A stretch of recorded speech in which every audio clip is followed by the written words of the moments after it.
It happened, but in about 4 years now. I am in the car. Heading home. I'll see you in a little bit. Bye. I'll call you when I get close. Bye.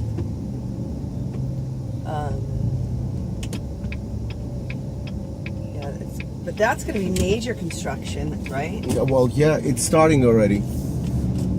It has started. Why are they shutting down one of the lanes? They're doing work. They're doing like a couple of nights ago. I can't even say days. Couple of nights ago, at like 4 o'clock in the morning. Oh, I don't know how you do they took down. There used to be a bridge that went from Terminal 6 to the parking structure. Right. They took that down? They took it down. And because of that, they did it in 2 nights, like 2 phases. I got caught in one of them. It took me, I dropped off a client at Terminal 1, and I couldn't, I mean, the stupid parking, the traffic control guy, didn't let me park far up, so I can actually use that shortcut to Terminal 7, right, and get out. So I had to go all the way around because everything was closed, shut down, the lanes and all. It took me 45 minutes to get out of the airport. Oh, that's crazy. 45 minutes. At 4 in the morning. At 4, yeah, at 4 in the morning. So. Well, what are they doing with the parking structure over at 4? They Is that open yet? The bottom level? I don't think so, because they're doing, the main construction is starting from there, right? So it's going to be, this monorail is going to be going up in the middle of.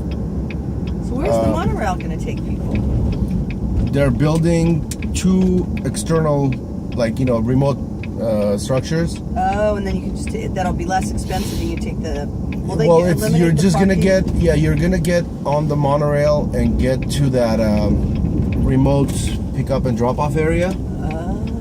Where you're gonna get picked up and dropped off. But for us, so far they haven't changed it. They said it from the beginning that limo companies and cabs are gonna go inside, but all the other cars are not gonna go inside the airport, like the terminal area. Oh, interesting. Everybody else is gonna go outside.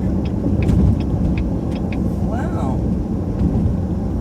Most airports have access to pick up right there. Yes. So I took the subway, I took the train from my office tonight to the airport. In New York? Yeah, I take the subway a lot when I'm there, but my boss has been telling me how easy it is to take the subway. When I was leaving my office in the financial district at 5:30, and I was like, I'm never going to get a cab. And I'm going to sit in 2 hours of traffic. So I decided to do it, and it was actually really easy. What was it? And it costs like $7, so I don't have to waste my expenses on that. But they have a shuttle. What about the time? It took an hour and 15 minutes. Oh, just almost the same time as you would drive. Well, if I would have, at that hour though, it would have taken me 2 hours to drive because of all the traffic. And so it was packed with a bunch of people, and then it was really empty, and then you get to a station, and then you change to the air train into Kennedy. Mm-hmm. Oh my God, it is so easy, and they stop at every terminal. I'm like, oh, this is the best way to go. It was stress-free. Yeah. See, that's what they're trying to get to here. This monorail that they built is going to stop at, you're going to have access to all the terminals, which, let's say, for Terminal 3 and 4, you're going to have a bridge that's going to get you to Terminal 3 and 4, because the monorail is going to go in the middle, right? It's going to be above ground. And then you go either way, okay. Yeah, you can go either towards 3 or towards 4. And then the same thing as 2 and 5, and then you're going to have 6 and... But still a little bit of a walk. It was such a short walk where I got dropped off. No, it's not a walk. It's not. No, it's just basically from the parking structure to the terminal. That's not a... Oh, that's not too bad. Yeah, no. And will they still have parking at the airport? They will, but very limited. Inside the airport, short.